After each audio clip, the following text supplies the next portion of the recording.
actions are driven by their consciousness, which functions as their soul garden. The state of this garden, whether beautiful or desolate, is dictated by the thoughts and values it contains. When someone's consciousness is consumed by the worship of money and power, an inflated sense of superiority, constant comparison, or emotions like envy, hatred, and greed, they inevitably bring harm to others and to society as a whole. When the soul garden is neglected, corruption and tyranny flourish among officials who disregard human life. Intellectuals flatter the powerful and distort the truth.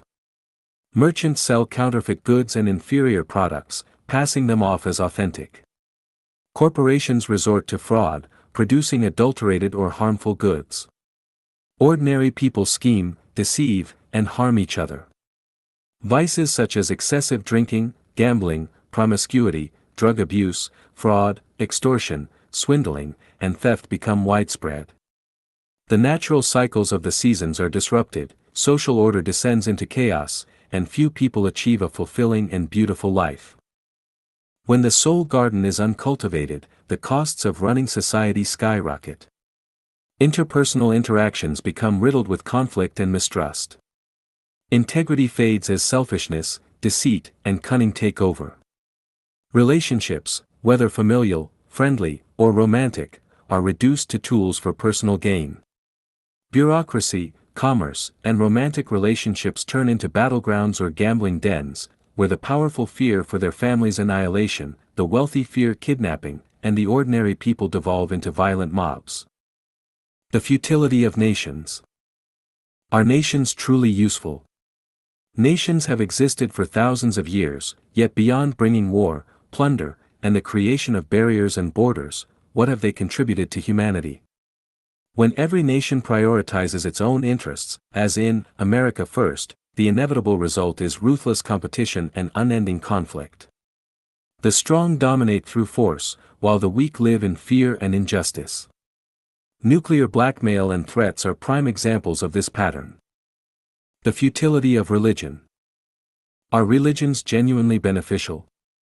Religions have existed for millennia, but have they brought humanity peace, happiness, and harmony? Can souls numbed by dogma experience true joy, freedom, or fulfillment? Can minds closed by rigid beliefs dream of paradise? The futility of laws.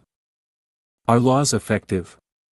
Every country has a legal system, with countless statutes and regulations covering every conceivable issue. Yet, have they prevented wars and conflicts?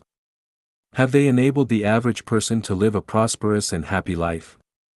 Do they guarantee freedom of movement or freedom to dissent? Have they reduced crime rates?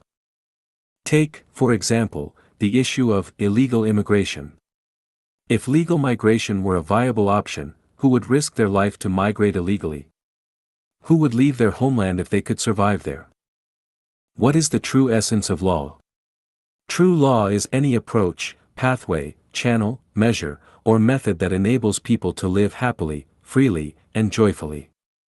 Anything that hinders these outcomes cannot be called law. Earth itself is a small village within the vast cosmos. A true legal framework would allow its inhabitants to migrate freely within this village. If illegal immigration is deemed a crime, then all humans are guilty because the Earth initially.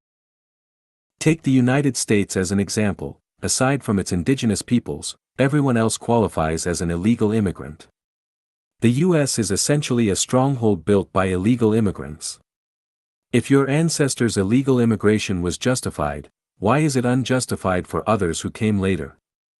Isn't the strength of the United States today a result of the contributions of those so-called illegal immigrants? Why, then, expel immigrants now? Why not allow unrestricted migration so that everyone on Earth can immigrate to the U.S., transforming the entire planet into a united America? Wouldn't that be a good thing? Historically, how many places that strictly restrict outsiders have managed to become civilized, prosperous, or strong? The cost of neglecting the soul garden. Entrepreneurs, reflect, where do most of your time and energy go? Is it not consumed by managing interpersonal relationships? Are these costs not overwhelming? If everyone's soul garden were beautiful, would you still lose sleep or feel constant anxiety? Each of us should ask ourselves, have not most of our greatest troubles, pain, frustration, and worry, been caused by other people? The powerful oppress you, the powerless deceive you, and loved ones betray you.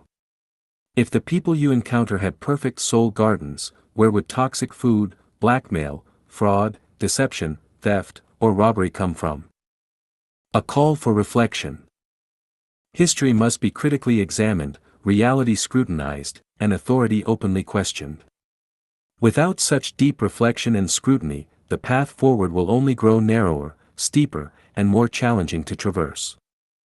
A collective purification of humanity's soul is the best path to a world where the weather is harmonious, peace prevails, and everyone enjoys a beautiful life. Does life have meaning? Xie Feng. December 25, 2024. On the internet, many people claim that life has no meaning. Let us explore whether life truly has any meaning. In a pigsty of 10 pigs, an old pig said, "Life as a pig has no meaning. We spend our entire lives in this sty, doing nothing but eating, drinking, sleeping, and rolling in the mud. There's no other purpose." A boar replied, "There's also mating. Mating is meaningful." A piglet chimed in, "Drinking our mother's milk and playing with my siblings in the sty makes life as a pig very meaningful." Hearing the pigs discuss the meaning of life, the pig farmer couldn't help but laugh. He thought to himself, "What do you know about the meaning of your existence? Your purpose as pigs is to grow fat so that I can slaughter and eat you." A Buddha overheard the pig farmer's thoughts and found them laughable. He thought, "Raising pigs is your duty, but slaughtering and eating them negates your merits. From then on, you'll have to start over from zero." What is the meaning of life as a pig? All the pigs knelt before the greatest creator and pleaded for answers. A deafening voice echoed from the heavens, "As pigs, your existence is to repay the debts of your past lives, where you lived recklessly and harmed other living beings. By living as pigs and settling your debts, you can be freed from this existence and reincarnate as humans. That is the entire meaning of your lives as pigs." If you ask pigs whether their lives have meaning, they won't know, they cannot comprehend the purpose